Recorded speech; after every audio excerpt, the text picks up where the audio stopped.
Up. So everyone out there, thank you for tuning in to Q&A Fashion Photography in Focus with the uber talented and one of my awesome friends, Alvin Nguyen. Say what's up, my man. What's up, guys? All right, Jamal, you start us off.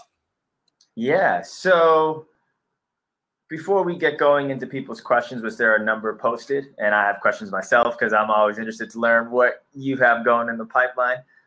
Just give people a quick background about how you got started and where you currently are.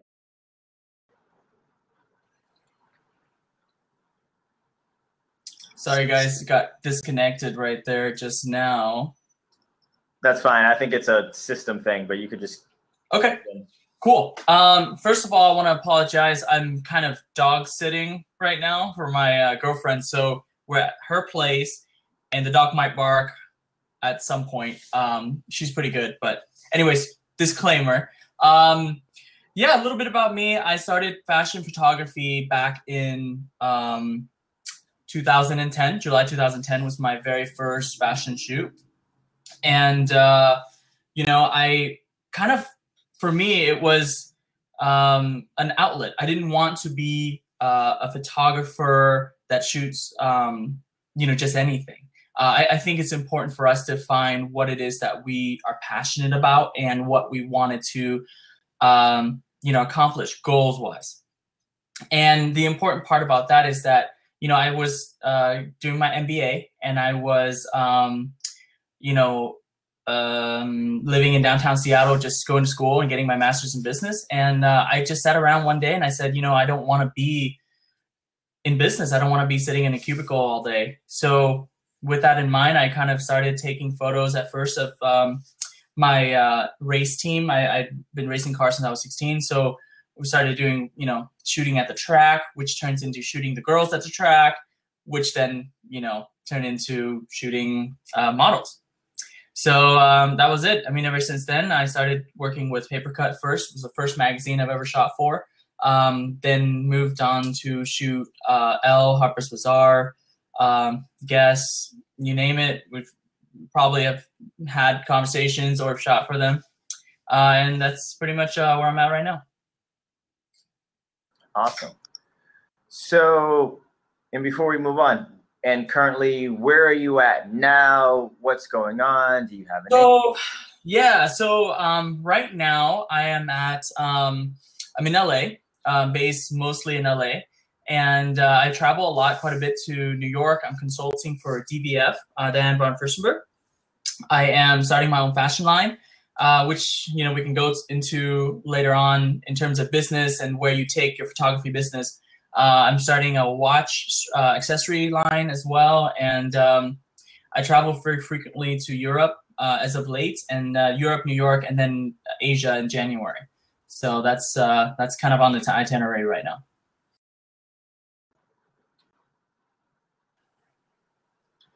All right, cool. Yeah, I think there was a refresh there. So you kind of already touched upon this question, but it was, how long have you been shooting, and do you do your own retouching from Adam Stanley? Yeah, Adam Stanley. What's up, Adam? Yeah, I have always done my own retouching. I think there's maybe 1 or 2 shoots ever that I did not do the retouching on, and that's purely because the client prefer, you know, their in-house photographer or in-house retoucher to, you know, basically just have that consistency across the board. But most of the time, all my clients have said, you know, we book you based on your work and we want your work as it is. So I've been very lucky to have clients that likes my retouching and, you know, allow me to have full creative control on that end. And to kind of bounce off that, do you like the process of retouching versus, say, obviously you're getting more busy, you're getting more gigs. Do you ever kind of feel like you might want to start? I love this question because I don't think any photographer out there, you know, after the first year, I don't think anyone would say they love retouching. I love a lot of things about it. I don't love a lot of things about it as well. So I think for me, if I'm doing a personal project or if I'm doing a creative shoot where everything is so, you know, on point and everything is what I envision it to be, then I would be very excited to edit. But you know, a lot of times when you're shooting for clients, you don't always get to pick the concept, and you don't always get to, you know, really have full creative control. So the retouching can be a little tedious. And another part of it too is that you have the retouching of things you don't want to retouch, like skin or adding a button on an outfit. Those are not fun. You know, for me, I think what's fun is the color and, you know, the mood and the tone of the picture contrast, fixing lighting, things like that are fun because you get to see the image come to life. But the little things like skin and in post, just for the client's outfit to look better, those are not as fun. Got you. Cool. And for people watching, I think we're having an issue with when we post questions that is refreshing. So try posting them in the chat section for now. That should clear up those glitches in the refreshing. Okay. Sid. Actually, Jamal, I have a quick question too. How do I see, aside from the questions menu, is there anything going on in the chat menu that we can, or is that just for? Yeah, if you click chat and people are chatting in there, we can also chime in there. Okay, cool. So we'll take questions on both sides. Exactly. All right, cool. So, okay, cool. So that was first question. We have a second question.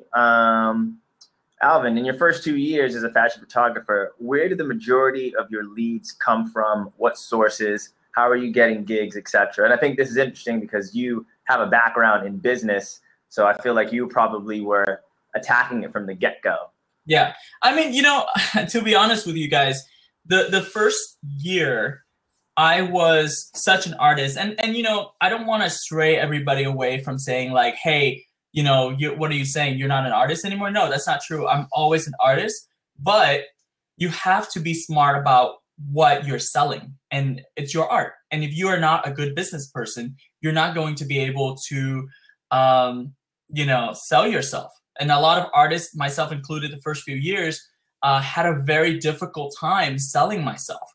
I was, you know, my work, I think, you know, while it always improved, I don't think it exponentially, you know, the first few years you get really good very quickly. And at some point you kind of not plateau, but you kind of even out, and you know, you improve, but you don't improve drastically. And during that time frame, I feel like, you know, I all of a sudden was making a lot of money, but before, when I wasn't making any money, my work wasn't that, you know, it wasn't bad. It was just the way that it was sold was different. And I think that, you know, being in business or having a business mindset is very important. I always tell new photographers that, you know, look, if I'm a client and I'm hiring you, I'm not hiring you for, you know, just your photography skills. I think there are a lot of talented, amazing photographers out there. And I think that if you're just a talented photographer, it's very hard in today's world to make money. And we also have a couple other questions here on the side. I'm back on. I was moving the focus on you. So, okay, yeah, I'd like to follow up on that. So your first 2 years, so were you just mostly creative, or were you even looking for gigs, or you were just trying to get better? And then maybe once you figured out, okay, I think I'm good enough, I want to start trying to get gigs. Where was that kind of point? Yeah, you know, the first 2 years, it's funny because the first 2 years I kind of look like I do now, which is like the crazy hair and like everything's all over the place, and I'm always like in a different location every week. I think it's a different type of stress, but the first 2 years, the stress was to create as much as possible, to learn from those mistakes, not the that you're improving on, but really to learn from the mistakes. You know, how to best handle a location shoot versus a studio shoot, how to handle a crew of 10, 15 people, how to come up with concept to shoot when nobody was giving you any kind of lead. So the first 2 years was difficult in that sense. I never really chased clients. I think that, you know, what I did was I saved about $15,000 and before I, you know, quit everything and just focused on photography. And with that money, I was floating a while. I was able to, I moved home to live with my parents. I had rented a small studio space in downtown Seattle, which is where I started. And, I just started shooting as many things as I can, as many concepts as I come across that inspires me. And I wasn't focused on clients. Now, that is good in some sense because I was drastically improving. I was drastically finding new mistakes I was making and then correcting them and finessing, the process. Mm-hmm. But the issue with that is that you're not a business person. And you're living the some people say the dream lifestyle, which is the broke artist. I'm an artist. I love my work. I love art. I love people, and it's fun. But then you find yourself in the middle of New York City or LA with $10 in your pocket, and you just spent the last 100 on the last shoot, because everybody, no matter, this is an important point, no matter how successful or unsuccessful you are financially as a photographer, when you go on set, the team expects you to take care of certain things. I was super broke, but I was still spending money on lunches for the team, parking, fees, transportation costs, gas. Every editorial, no matter how, cheaply you can do it, it still costs $200 to $300. And unfortunately, with the way that the magazine industry has fallen out of, touch with the consumer, nobody really wants to pay that. And everybody is saying, let's shoot for exposure, so to speak. So that's kind of an area where, being the artist, the first 2 years being a quote unquote broke artist wasn't really financially, sane, so to speak. I can't really hear you, Jamal. I think your mic might be off. Yep. There you go. Correct.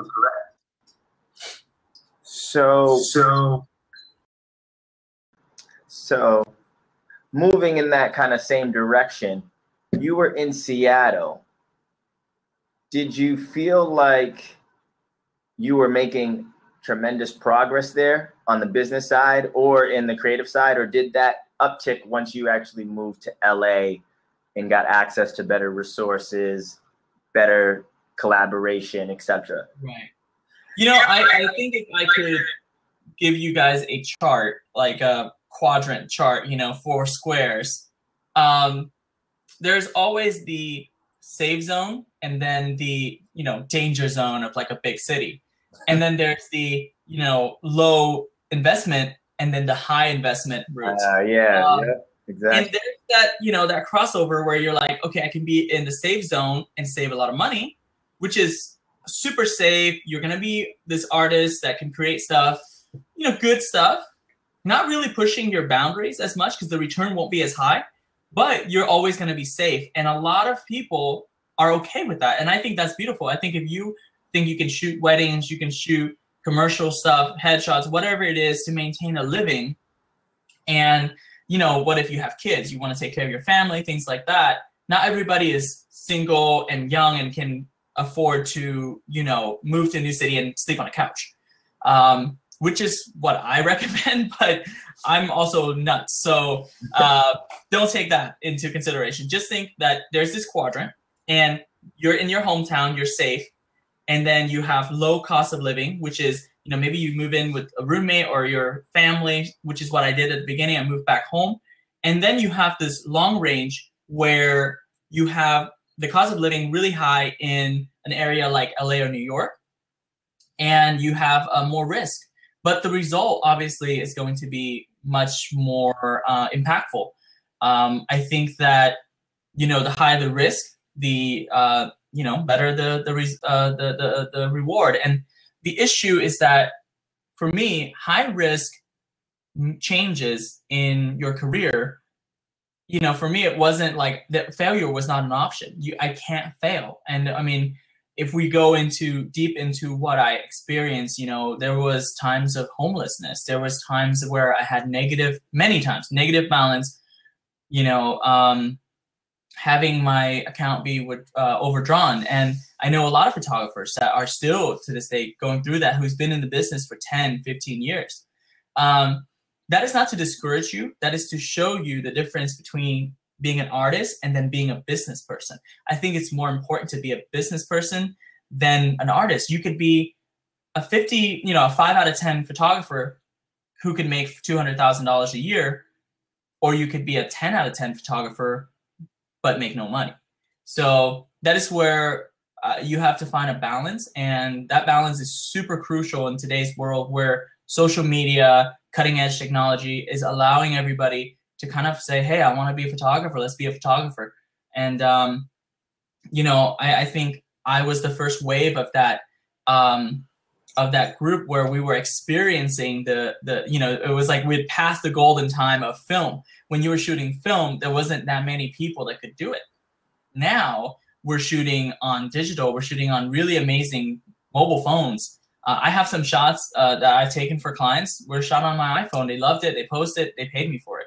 So it's really crucial to figure out what you want to do at the end. If you want a steady income, you want to make 150,000 a year. It might take you 6 to 10 years to get there in your hometown. That's a safe zone, and everybody thinks that $120,000 a year is an amazing salary doing what you love. Now, for me, I don't see that as the end goal. I see, the $1 million jobs. Like, you look at the Russell James and Steven Meisel and the Testino. Those guys are making 2 to 3, maybe even $5-10 million a year. So that is the end goal. Not because of the money, but really because it affords you to do things that you love, including maybe flying a model to an island of your choice and doing amazing editorial there and give it for free to a magazine. It wouldn't even hurt you at all. You just look at it like a vacation. So those are the opposite ends of the spectrum, and one has a lot harder of a route, but the other one is a stable and steady situation. So you got to figure out where you want to be in that spectrum, and that's it. Awesome, cool. This is a kind of a more of an easy one. We'll give you. You've been going hardcore. Let's switch it up a bit. From Adam Stanley again. Natural light versus strobe. I shoot a lot of my stuff in natural light. What people don't know is I do have quite a bit of quite a good portfolio as well in studio. I don't show that as much, and I don't push for that because to me, shooting in the studio without a set, without a set designer coming in is not as interesting for me. So I go with natural light. Pretty simple. Cool, awesome. And then to kind of touch upon that, and this is a kind of a question going back to that 2 years where you were just fiddling around, experimenting. Let's talk about style. So I've got to witness your style evolve and where it is, and even as Paper Cut, we evolved as well. But talk about how you came to kind of your style right now, which is it's lifestyle, it's a little sexy, it's natural light, it's a lot on location, high fashion, yet still with a little bit of that lifestyle touch. Talk about how you kind of got there. Well, it's interesting because like you said, the first 2 years, one of the first shoots I've ever done for you guys is, the nuclear power plant shoot, which is to this day one of my favorite shoots I've ever done. I'm really proud of that shoot. It took a lot. We did it on a $200 budget, no lie. And I've met art directors that flipped out over that shoot because they're like, how did you do it? And how did you do it for so cheap? And that's where having, a little bit of saving and being new allowed you to have that mindset where you're like, you could do anything. The problem with that shoot is that nobody will ever hire me for that shoot. That is something I did for myself, for Paper Cut, for the love of photography and the love of fashion photography. But, for years after that shoot, I was broke. And I think that, what happened was when I started shooting those things, nobody was paying me for it. And then I realized that, what people were paying me for would be super simple, fashion forward, but lifestyle shots that they can sell to the audience. And I enjoy that right now because that gets my image in front of so many more people. Maybe a couple thousand people have seen my, Half-Life editorial at the nuclear power plant and thinks that it's amazing. But now hundreds of thousands of people are seeing my images that are shot on the beach, on, location or in downtown LA. You know, and it's a lot of people say, hey, isn't that sad that you know, have to not, you know, they use the word sellout. I don't think it's a sellout situation, but they say, you know, why did you have to shoot that versus shooting this? I said, well, you know what? I think I love it. I think it's amazing that I go to the beach and I shoot an editorial / campaign for a brand and I walk away with, you know, $10,000 to $20,000. I think it's insane to think that that is, you know, a sellout. You know, you have to live, you have to make a living. And that does allow me to do other stuff, which, you know, right now involves shooting fashion films. So it's a good balance. My style has evolved in a sense that it changes from fashion, like really high-end fashion, to a more of a commercial lifestyle, but still fashion forward. And I think that to me is a good transition. And I really do enjoy shooting both. And, you know, I do get clients sometimes that say, hey, I want to, you know, pay you to shoot really high-end fashion stuff. But, you know, that's the evolution. And I think it's up and down. You know, you change and you have to adapt to the, again, this is going back to the business thing. You have to adapt to the environment that you're in. Awesome. Cool. Yeah. So let's see. Keep going down the list here. You kind of already mentioned that. Here we go. How would you suggest selling? This is more of a specific question, but how would you suggest selling yourself as a headshot or corporate event photographer if your portfolio is all fashion related? You know, it's funny. I think, you know,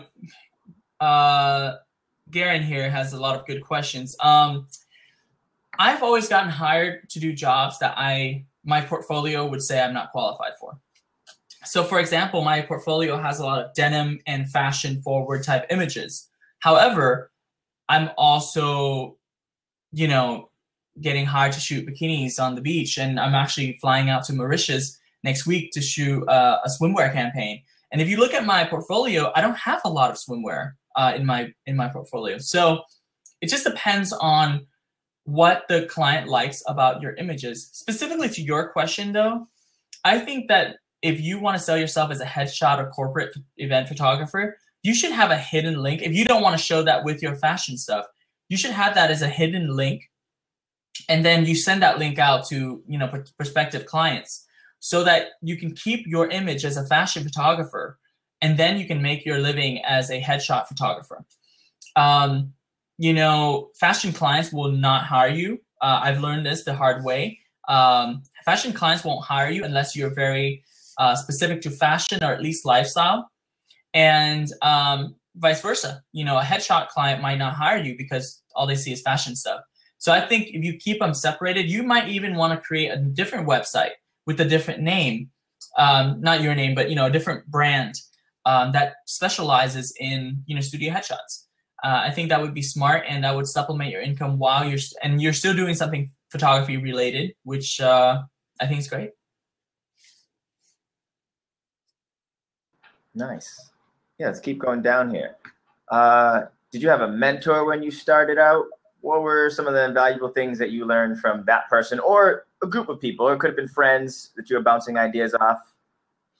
Yeah, you know, funny thing, when I first started, I didn't have a lot of, I didn't have anybody to talk to. Most of the inspiration I got was from my peers, such as, you know, you guys at Papercut, friends in the industry that I met, and, you know, little bits and pieces here and there. I never had a set mentor. Recently, you know, it's funny because now it's on the 6th year, but they don't tell you, even though you do, you know, it depends. But, you know, let's say in my case, you achieve some financial success.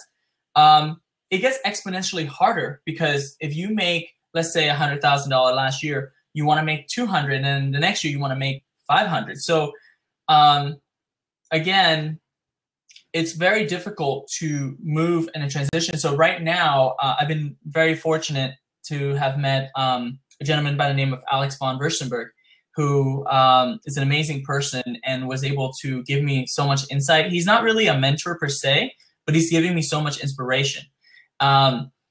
Randy Jackson, I've met recently as well, and we started this friendship, and he's also an amazing person, an amazing inspiration. And he's also acting as my mentor. So I really appreciate those kind of people who have immense success, who are loving, kind, generous people who will, you know, instill inspiration into young new artists. And I think that it's very important to find that. Now, it's hard to find. I tried the first few years and didn't really find anyone. And being a new photographer can be very isolated sometimes. Completely agree. You kind of always hear about people trying to figure out, bounce ideas. Because as an artist, you are by yourself, even if you are a team, especially as a photographer. But there's still instances where you're the photographer, you have to make the decisions, you need to figure out, you need to book the gig. So I definitely agree with that. Yeah. Then we have a question in chat here where it says, you kind of answered this a little bit, but I think it's even more relevant because of where you're going as a photographer. And you've told me some of the things that you've been doing and some of the projects and social media. So how has fashion photography changed since you started doing it? And I think this is very interesting because I've talked to other people who've been shooting for, say, 15 years, 20 years. You are still fairly fresh and new, and that's only been about 6 years, but there's still been that vast change. So kind of talk about how you've seen it change from when you started, what, 2010-ish to now. Yeah, well, I mean, you know, since 2010, it's been pretty pretty drastic, I would say, in terms of changes. Social media took over and became, you know, the forefront of marketing for most companies, brands, artists, and I think that allows everybody to see more of what they want to see. And then, because they're seeing more of what they want to see, they're driving the photography world in a different way than we've ever seen before. You know, previously, blogs and magazines were still so relevant. Now, social media has taken over. Instead of doing campaign shoots, you know, let's say you do 4 campaign shoots a year. Now you're doing 10 social media shoots a year, which happens to kind of balance itself out. You do less work or spread over more times. So financially, to me, it didn't really matter. I think to the old school guys who were making, you know, 250 grand a shoot, to them, that's a huge hit. But for me, I think, you know, it doesn't matter if you're making 10 grand a shoot on social media or 20 grand over 4 shoots. That doesn't really matter. I love shooting, so for me, it's fun to do it anyways. But you know, back to the core of photography, the issue is that before we were shooting so many crazy things, you know, things that, yes, some were pushing boundaries, but some were overboard. Some were like too crazy. And now the consumer has spoken through social media. They say we want happy, beautiful photos. And that's what's changing in fashion right now. And then with regards to, I guess, even your as a brand unto yourself, how has that kind of changed from when you first started out to now you're an influencer on Instagram and you have 350,000 followers? What's that like? So will people look at you and be like, I'm going to hire him only because he has 350,000 Instagram followers? Or are they like, no, I'm going to hire somebody else because they have 1 million? Or they chose you because somebody else only had 30K? Followers you have versus your work, right? Because obviously, yes, if you have, you know, I don't know, over 100,000 followers, it's very easy for a brand to say, hey, we like this photographer's work and he has 100,000 followers plus, let's go for this guy. So I think that's important. But that being said, when I was with 10,000 followers or 20,000 followers, I was still, you know, there were jobs that I booked that were $15,000 to $20,000. When I was 60,000 followers, I got a job for $28,000. So, I mean, it really, it matters, but your work has to still represent you and has to be good, right? So I would say focus really heavily on social media, but don't lose your own artistry. Great. Next question. Is it possible to land large commercial fashion jobs without an agent? In your opinion, why or why not? I know this is obviously true because you've done it, but right. It's a good question. It's a great question. I think it's definitely possible. I think that, you know, when I was when I was signed to my agent, what had happened was I was super broke and I needed to bounce back. And I said, I've moved to LA, and I said, this is it. I mean, if I don't get an agent and get signed, get some work, because in my mind I was like, okay, let's get like really amazing work portfolio and take it to an agent and have them sell you. Didn't really work quite like that. And a lot of people will tell you this and you don't believe them until you actually go through it. Your agent, well, let's talk about my specific case.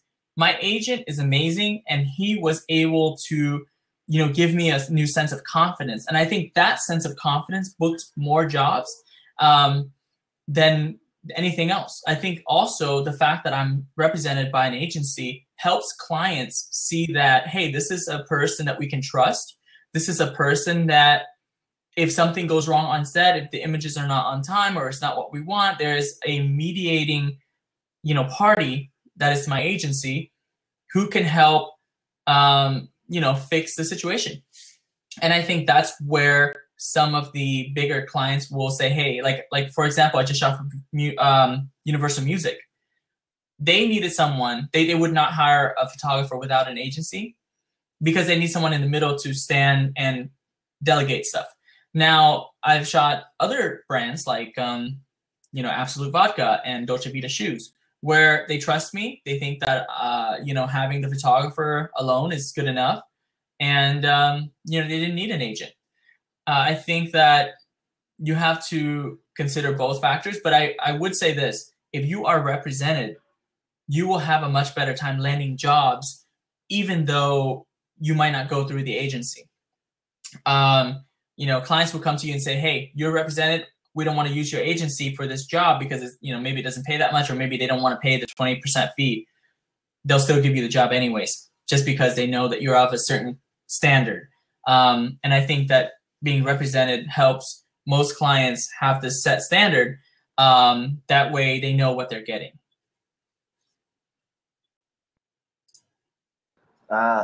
Let's see, we got a new person who jumped on. Eric Landon, he says, your projects are a collaborative process. What key qualities do you look for when working with stylists, models, designers? This is actually a good point because you are a collaborative, you work with a lot of different people. So yeah, let's get into that. Yeah, it's funny. I was asked this question pretty much very early on. I think within 8-9 months when I was doing the paper cut covers, and everybody was like, wow, like how do you pick your team? Because the covers were, so well received. And I said, I look for real people. I look for human beings. They are nice, kind, generous with the people around them. And I'm not saying generous in terms of money, but generous in terms of their time and love. I think it's important to be picking the team members that represent who you are as a person. And that makes your job a lot easier. Now, I'm not always successful in that regard because sometimes you're stuck and there's only one person available and you have to pick them. But for the most part, I try to look for people that not only have good work, but are also, really good people. The issue that I've had is that, at the beginning, you want to work with better and, higher level artists. The problem I have with this is that those people that are up so far up thinks they're so much better than everybody else. And I think that is a huge failure on their part, because you should never think that someone is, or you should never work with someone who thinks they're better than you. They can be at a different level in their career, but if they agree to work with you, that means there's something about your work that makes them, that excites them, that makes them want to work with you. So once you're on set, you're there for a reason. And everybody should treat each other as equals.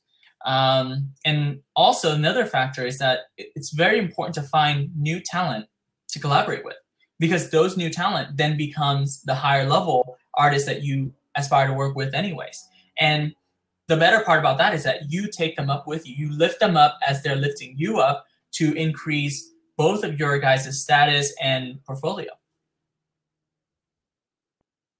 Awesome. Yeah, obviously a good example is Papercut and Alvin. We both started at the same time, and yeah, exactly. And it's funny because the people that there were some characters that I worked with in the past that now I don't want to say at a different stage than me, but we're not working on the same projects. They want to get onto my projects, and quite frankly, I don't have any desire to hire them because the people I've been working with have been with me since the beginning and are kind and nice, and I like working with nice people. That's the end of it. I'd rather work with someone that's amazingly nice and fun, and maybe their work isn't the best out there, but it's plenty good for the project, and I get a great experience out of it, which actually makes my images better anyways. Awesome. Let's jump back over to the questions tab. Let's see. Here we go. And this is kind of going back to the shoots piece. Do you pull permits for low budget model portfolio shoots?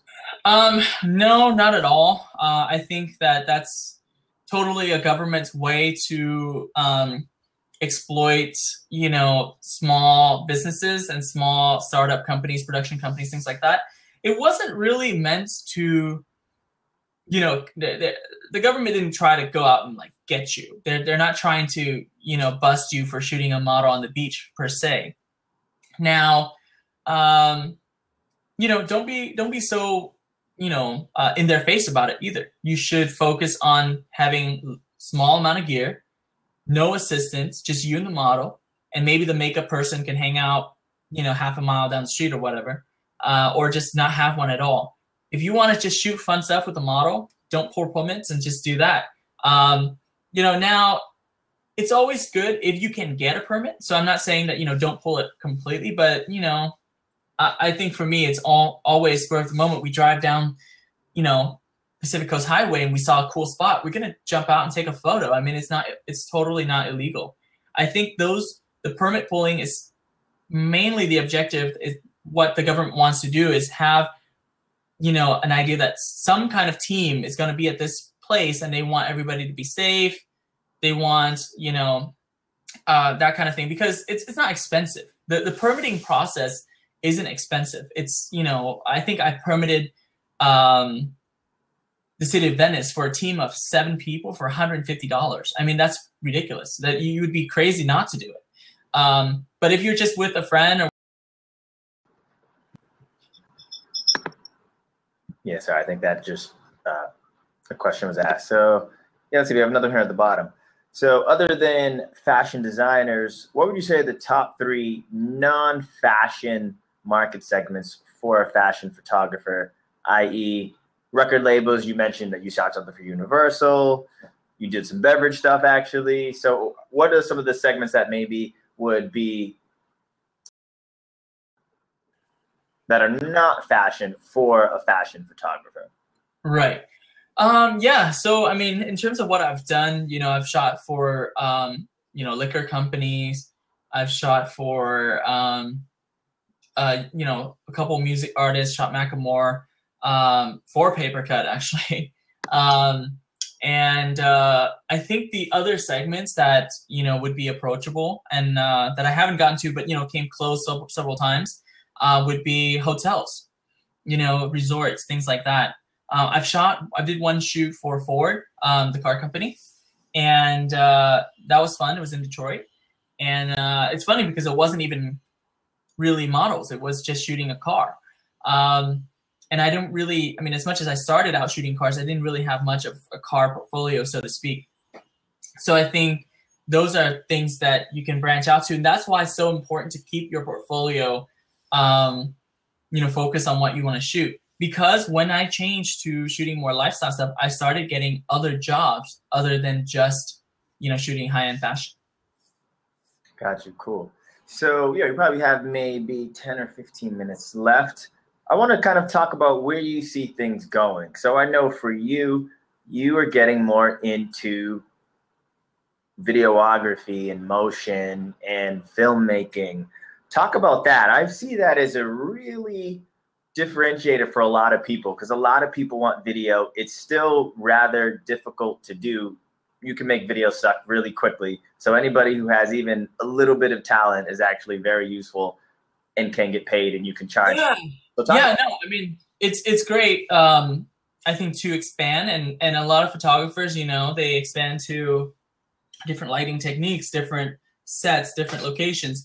What I've found is that for me, motion is so interesting because most clients already are shooting motion.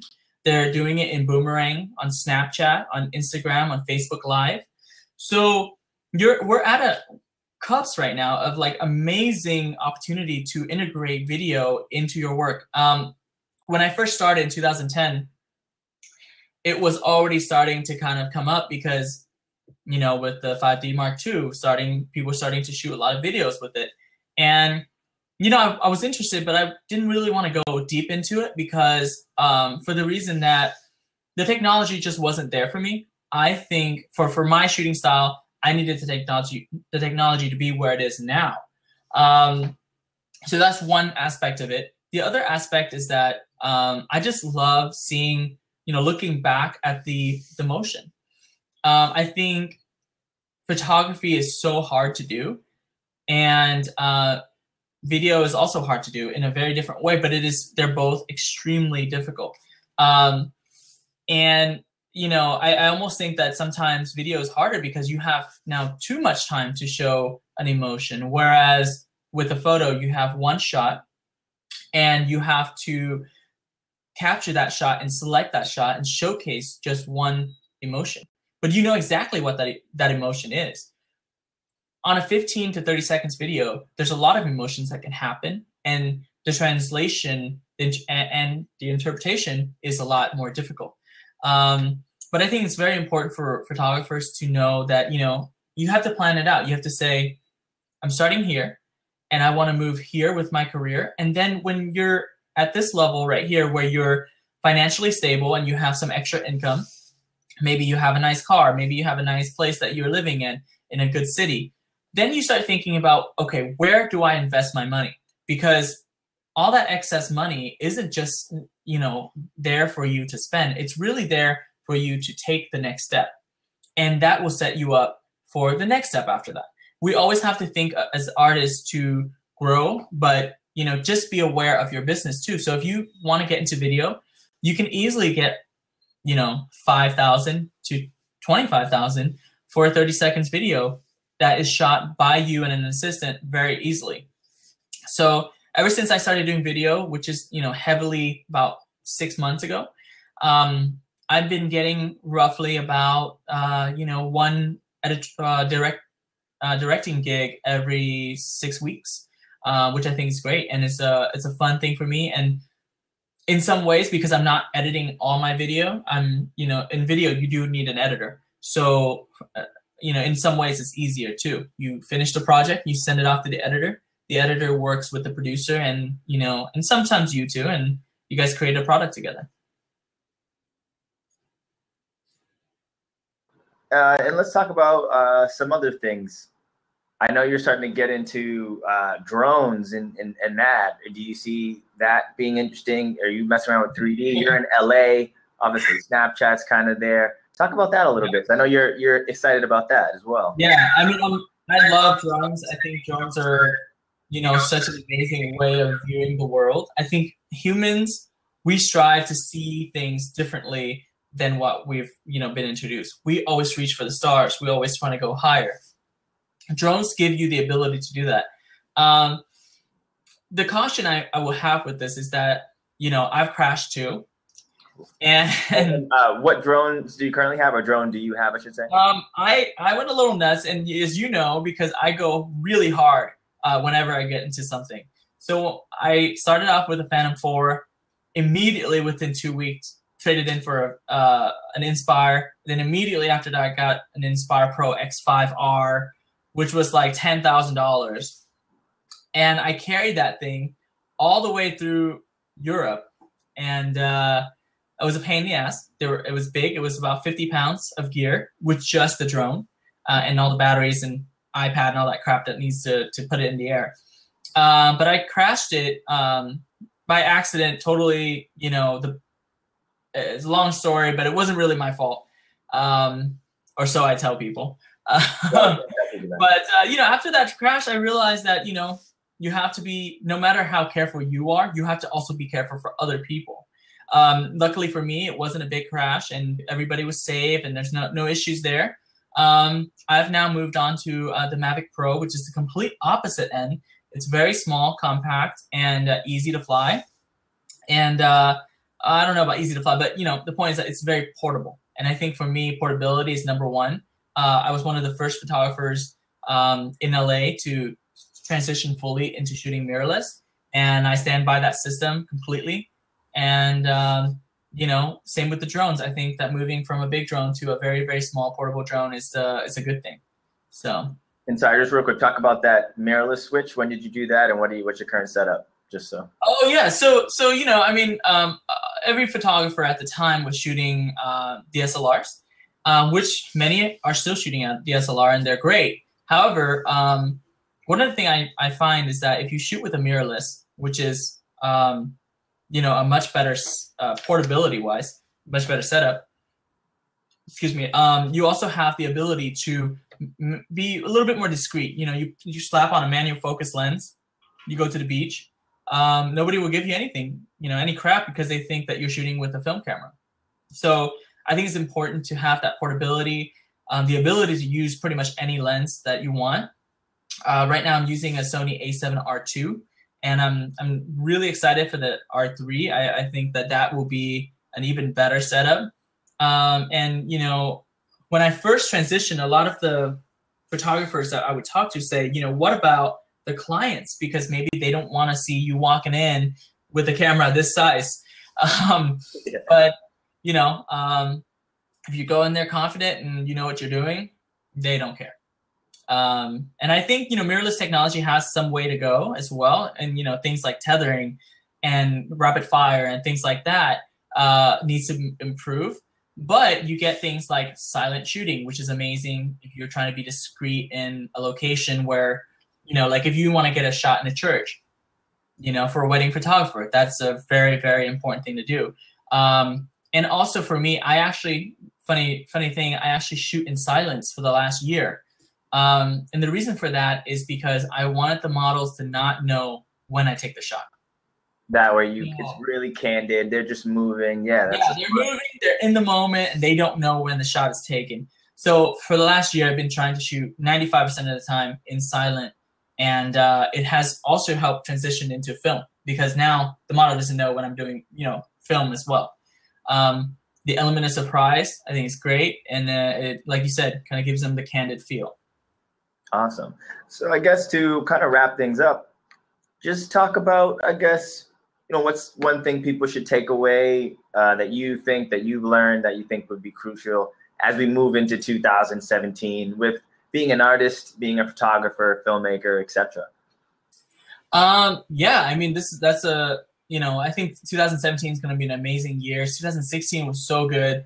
I think that most photographers and creative individuals will immediately say, hey, you know, I didn't do so well last year, and I feel like next year is not going to be as well either. And I think that's the wrong mentality. I think that, you know, every year gets more amazing.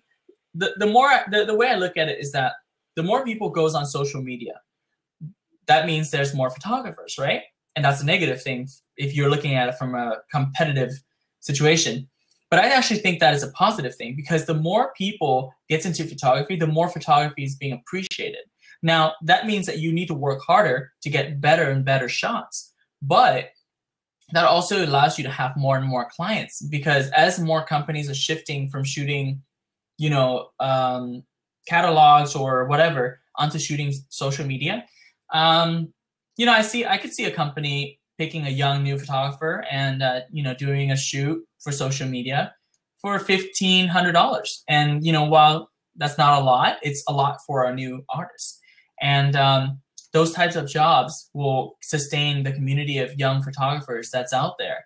The question is, what are you going to do to elevate your work and to adapt to today's world of fast images? And I think if you can find that balance between taking a good photo, turning it around really quickly, and then also setting money aside to shoot personal projects, I think that's super key to success in 2017. Awesome. As always, just learned a ton in about 50 minutes. Amazing. Alvin, so cool. You guys can follow him on his Instagram, which I think is just instagram.com/alvin_nguyen, correct? When? Yeah. Yes. Cool. And anyone who has any questions, feel free to get in touch with me. I'd be more than happy to answer anything that I haven't already. And I'm sure, you know, Jamal will set up a second creator session to follow up if you guys find this helpful. You know, hope you guys got something cool. Yeah, definitely give us feedback, and we'll have to check in with Alvin after he does some more cool gigs in 2017. So, all right, Alvin, thank you so much, and we will hope to have you on soon. Thank you, brother. Later.